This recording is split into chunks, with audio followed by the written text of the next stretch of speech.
was scared. You're not in a police car. Did you let county know that you were coming? No. No, exactly. So I don't know any of this is true. So you could sit back and wait. You understand? Go. We all know that policing is encountering conflict after conflict. And sometimes those conflicts are officer versus officer. And those can sometimes even escalate to getting physical. And if they do, and no officer is willing to back down, you know there's going to be fireworks. This is one of those.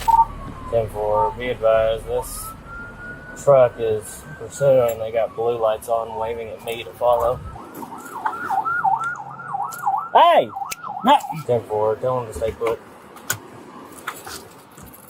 What are you doing? What are you doing? I'm chasing her. Why? No, she come through. Sure, running 50 miles an hour. She's running 85 miles an hour. Who are you? I'm a constable, Jefferson County constable. Okay. She running stop sign light down here. Right there she is. Okay, that vehicle there? Yeah. Okay. Let me pull over. Yeah, you let's all move over there. So these kinds of situations can happen, and I've dealt with them before. You'll have an off-duty officer in plain clothes, on-duty officer in plain clothes, and almost always the other officer is going to be an officer that's in uniform. So these things happen, and I've dealt with them before. They can get kind of dicey, especially if it's an officer that's off-duty attempting to do a traffic stop in plain clothes, or a plain clothes officer on duty attempting to do a traffic stop. 606 dispatch. Male driver of the truck is claiming to be Jefferson County Constable. Okay. Hello. You just sit tight. Okay. You need to settle down, okay? All right, I've asked you for your driver's license, insurance, and registration several times. You run 80 miles an hour coming up Highway 15. You run this stop sign light right down here. I was scared. You're not in a police car. That is a police vehicle. You're not in a uniform. How do I know that? I was There's so intending- much going on out here. How do I know that? Don't holler at me. You are yelling at me. Here, do me a favor. Just back up, back up. You're in my town now. I You're going to don't- back up when I tell you to No, back don't up. Do you start, understand buddy. me? Don't start. Back up.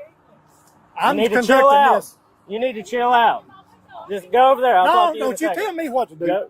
I was going to give you a warning. Hey, do you know what jurisdiction you're in right now? Yes, I know. So back It up. don't matter. I come Back into this up. jurisdiction with my Go. lights on chasing her. Yeah. I have every right. That does not look like a police vehicle. I don't from care the what front. you You think. understand me? Back up. Let me tell you something, buddy. 606. Give me a deputy out here. Yeah, get a deputy. Get back. I'm not arguing with I you. am conducting this stop. Go over there.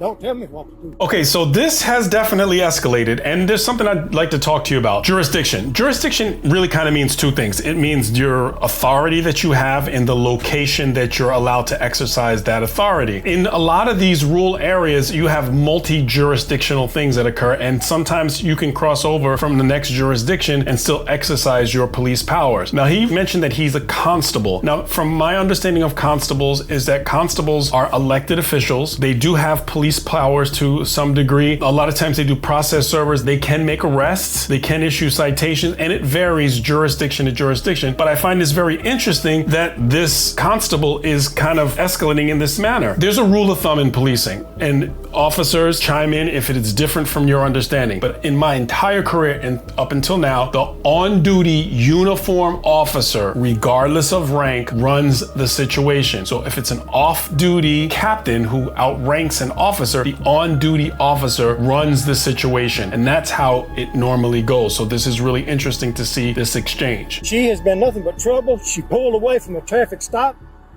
Okay, and I'll figure that out in a second. Right now, you're in my town, okay? So you're going to chill out. You're not even in your jurisdiction anymore. You didn't I call was in. out of my Did you jurisdiction call when in I a come stop? in here. Did you let county know that you were coming? No. No, exactly. So I don't know any of this is true. Well, so you can sit back and what wait. you want to do. You understand me? Go. I'm not arguing with you. You Go. ain't going to argue, I promise. I've even seen on-duty officers place off-duty officers or plainclothes officers in handcuffs if they get really that indignant. 606 dispatch. Just make note, as said, he claims to be Jefferson County Constable, wants to argue with me out here. He didn't call anything in with you when he was headed to Lonoke County. 10-4. I had to push him back away from this vehicle. He would not settle down. 10-4, stand by. 606, so 28 is going to be.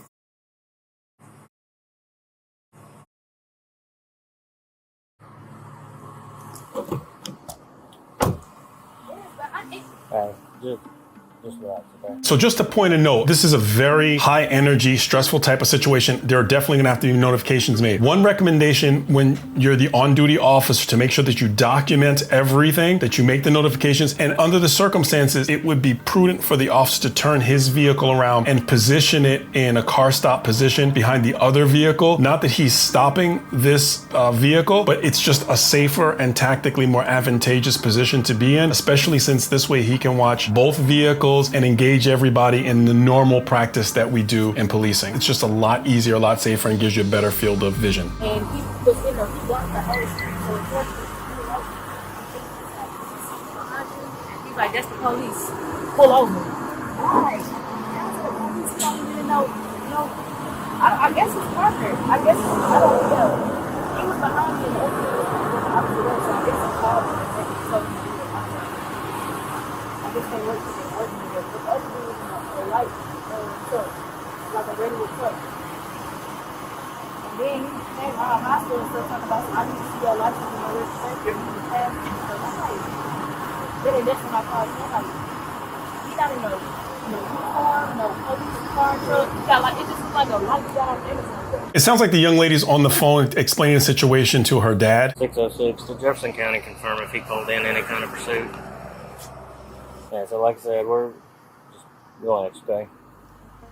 Because, I mean, if I was you, I wouldn't have believed it was him. The officer said, I wouldn't have believed that that was an officer either. I mean, you look at the age of the truck, you look at the fact that the constable wasn't in any type of uniform, just has a badge slung around his neck. And then the officer's doing something that's very prudent. He's asking if the constable in plainclothes called this in that he was coming into another jurisdiction. By a matter of policy, I would imagine that would be a policy that they have. If you're gonna cross over jurisdictions and you're chasing a vehicle, let the incoming jurisdiction know that you're coming. I mean, that's not only a courtesy, but it's a huge safety factor. So you tell me what happened, okay? Hold on, Eddie. I'm coming from Pine Bluff. I'm going the back way or whatever. He's going a little slow. I passed him, and then I guess that's when he claimed he turned his lights on for me to pull over. But I'm like not sure to pull over or not because he's not in the police car. And so you don't have to tell me how fast you were going or nothing, but so from there you passed him. Yeah, I passed him. Yeah, and you didn't. Typically, when I pass somebody, I don't look at their vehicle. You didn't look at his. Didn't see any badging, nothing. Okay. And so what happened after you passed him? And there it was another truck coming from the opposite side. I guess they are in cahoots with each other. I don't know. He literally blocked the street, like forced me to stop and pull over. He let his window down, so I let mine down a little bit, and then he was like, "You don't see who's behind you? That's the police. Pull over." And I'm like, "Whatever." So, but I have no choice but to pull over because he's blocking the street, and then he gets out the car. Okay, hold on.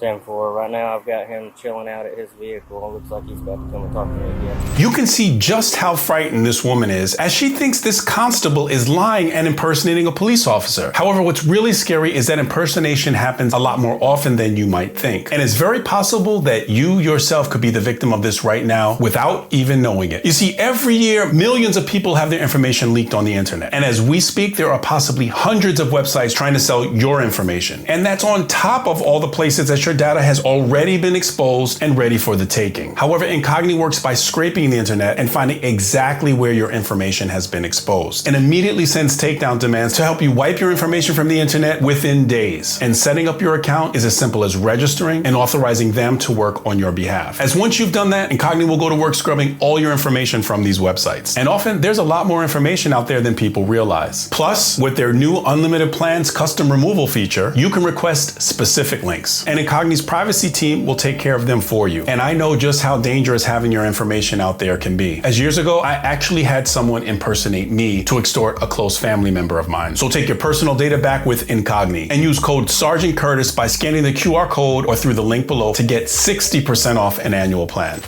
Okay. So, are we calmed down now? I've been calmed down. You weren't. You had no business putting your hands on me. Well, like I said, you're in my jurisdiction. I come into your jurisdiction, but I left out of my jurisdiction chasing you. And we're in the process of determining if you even called in a pursuit. No, I didn't. Okay. I didn't How would intend we to know even that? write a ticket to nobody or even be on patrol. All right, but when I went to sheriff, she passed me doing 50 mile an hour in a 30 mile an hour zone. okay. And I tried to stop her. But here's She pulled over. I asked for a driver's license, insurance, and registration. She refused, jumped in the car, or she was already in the car and took Okay. off. All right. She run 80 miles an hour from Sherrill all the way to here, run that stop sign, a light down here. You got a ticket booked? Yeah, I got a ticket booked. I ain't out here for toys. Are you gonna write her a ticket or? Well, I had planned on giving her a warning until she's pulled all this crap. All right. I asked her multiple times before she pulled off the first time for driver's license, insurance, and registration. I identified myself. Let's talk about this constable for a second and his emotion that's involved in the speed of this person. Granted, if you chase a person down and they're speeding, you're going to be amped up a bit. But do you have the ability to calm yourself down? And in law enforcement, it is incredibly important to be able to remove emotion to a degree that you don't let emotion make you act improperly. And I'm seeing that we're going down a road where emotion is leading this constable in this situation. I got my badge on. I got the decals on the truck. You do. I'm as legal as you are. Well, our truck has got big giant police on it and blue lights all over it. Now I see you got a blue light on there; it's clearly visible. Yep, no doubt. But I asked her why didn't she pull over. You gotta think about history in the state of Arkansas with people in unmarked vehicles I pulling can't help people over. Yeah, if I'd have done that, In hours I wouldn't of even have had darkness. my badge on. I wouldn't have identified myself. I'd have pulled them decals off. I've got nothing to hide. So if you wrote her a ticket, what court would it be out of? Be in Jefferson County. Okay. You can write her a ticket, and then you can leave. But she's not going to jail. All right. That's a matter of opinion, her leaving the scene. Oh no, Running- she's gonna leave the scene, and there ain't Running jack shit you can do stoplight. about it. All right. You can write her a ticket if you want to. You gonna let all that just pass? Well, it happened in your jurisdiction. You That's can right. write her a ticket. That's right. All right. That's what I tried to You explain got to a him. ticket book. You can go write a ticket. But then y'all are gonna part ways, and that's gonna be the end of it. All right. All right. Ooh, a lot of good stuff here. So a couple of things. We look at this vehicle for the constable with a slap-on sticker that anyone could place on the vehicle. It looks like a really old vehicle. Those blue lights, you can buy them online for about $50. So it baffles me that the constable doesn't have the presence of mind to say, hey, maybe someone could confuse me for not being an actual officer. Another thing I want to mention is that I just heard this unit rolling code to come to this scene. I'm always going to mention this because many more officers end up losing their lives in vehicle accidents than they do to anything else that occurs in policing in the street. Is it necessary to run code? And if it is, then run code. But if you can shut the units down, shut them down so that they don't have to rush to a scene where everything seems like it's calm and relaxed and definitely being able to be handled. Again, I'm not on this scene, but when you watch these things, these are things to put inside your mind and say, can we do it a tad bit different if necessary? Constable of Jefferson County pursued this vehicle here seemingly without calling it in. And she was fearful that he wasn't a real cop. I mean, I would be too. And so that's where we're at. And I had to push him back away from her vehicle because he would not calm down. So what's he writing her ticket for? I guess the speeding that she did through Sherrill. I don't know how he got it expects clocked to in? hold it. That's what I'm wondering. But he can write her for whatever happened in his jurisdiction, but... Alright. That's the easiest way to settle this. Like, he said what's on. So he's a constable in Jefferson County. Yeah, can you hear him? And Daddy. can you hear me, sir? Hey, yes, I hear you now. Hey, it's Officer Harper over at England. This is a constable that pulled her over. We're verifying his identity, but the most that's going to happen is he's going to write her a citation. Whatever happened I think in he said she ran a Sherrill, stop sign or something. All right, so now listen, the citation is to come to court and fight it, okay? Right? That's a summons to appear.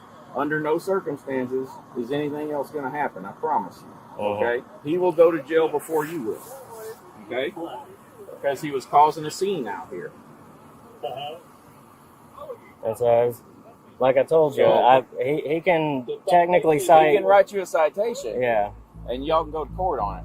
But that's going to be the end of it. Okay, so I don't know if you heard this officer with the black shirt. I think he said his name is Officer Harding or Hartman or something like that. Forgive me for botching the name. However, you hear me with my term Sergeant Shutdown. It's not a person, it's a mode. He's an officer, not a sergeant, but that's a Sergeant Shutdown because he said enough is enough. You're going to issue a citation, then you're going to do it, but nothing else is going to happen. It's his jurisdiction. And understand, as an officer, you run your situation and you run your scene within policy and within the law, and you are going to be good to go. Shout out to him for controlling this scene and not having to feel like he has to wait for an actual sergeant to get on the scene. Sergeant Shutdown. It's not a person, it's a mode. The other thing is he's explaining it to this young lady's father who she's been talking to the entire time. This is so far good stuff. And if anything else happens, then we'll deal with that, all right? Where you live at? You live in Scott? Okay. So, real quick, can I just get your ID? That way I can log who you are.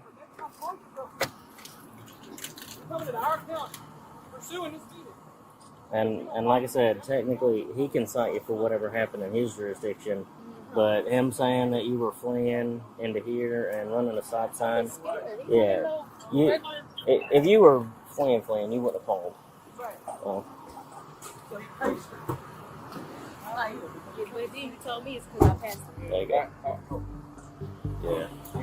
I think the constable said that he paced her, which paced her means that he went the same speed, looked at his speedometer, and he was able to calculate what her speed is because he's going the same speed as her. So let me tell you something about pacing, which is one of the ways that people can be issued citation. You have estimation, radar, LiDAR, laser, but you have to be trained in those things. But let me talk about pacing. Pacing can be challenged, especially because the speedometer on the vehicle has to be calibrated, and police cars have to go into maintenance at a certain period of time in most big jurisdictions. I'm not going to say every jurisdiction, but in my jurisdiction, which was very large, our cars had to go to maintenance, and speedometers are calibrated so you know that that speedometer is correct. Is this personal vehicle of this constable speedometer calibrated? I don't know, but I wouldn't be surprised if it wasn't. So that can be hugely challenged. So these are things just to look at and understand more about how policing works and operates around the country. Yeah, just keep that out in case you need to do this.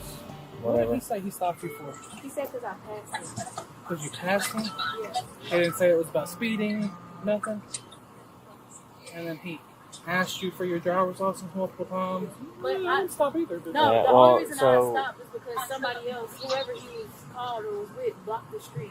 And like I was forced to pull Yeah, over. so apparently there was a second vehicle. Yeah. She did stop, and he came up and said, you know, whatever with, and what he's wearing in the vehicle.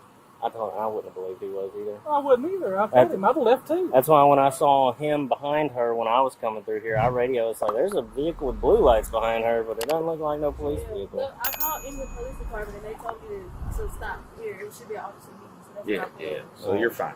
He's going to write you a warning, okay? And then you and your dad can talk to whatever authorities there are in Jefferson County about this, okay? This is the most peaceful, quickest way to resolve this. All right? That warning doesn't require you to do anything. Except promise not to do it again. Officer Harper, I really, really like his demeanor, how he handled the situation very professionally, very caring of the party that's involved. And many people talk about the thin blue line of policing. And let's talk about something even more sensitive. Aside from even the thin blue line where they said police will only back police. Let's talk about race for a second. We see the constable who was white. We see the driver here who was a black female. And we see the arriving officers who were white. And they looked at the situation, made the evaluation, and operated under their oath of policing, which was to abide by the law and their policy. And race had absolutely nothing to do with it. It was all about professionalism. And these are the kinds of situations that I love to see when my profession is done so professionally. And we know that in this situation, it clearly proved that race had absolutely nothing to do with how the officers handled the call. And by and large, what I've seen in policing is this kind of behavior amongst officers. Officer Harper, very good job. She's out of control. You just need to go on down the road. You going to Scott? Is that where you live? All right. We got all your information for witnesses. I got her We license. just need your phone number and all that. Yeah. I'll grab that from you real quick. You're I lucky already you stopped scanned a that. nice lady and not some other England resident out here. Here, I already scanned that with my thing. So what's your phone number? And that license that was on your ID, is that still your current one? Yeah. Okay. I can give it. Should be fine. She's free to go. Oh, you already got her info? I got it. Okay. Yeah, you're free to go. Yeah, no, she's good to go. We're not doing All right. this. Yeah. Okay. Oh, almost forgot. He almost drove over the ditch to turning into the Dollar General when he was trying to follow her. Got out. I said, "What are you doing?" It doesn't sound like it's a good traffic stop, so we should stick around, make sure you don't follow her. Yeah, looks like you got some backup now.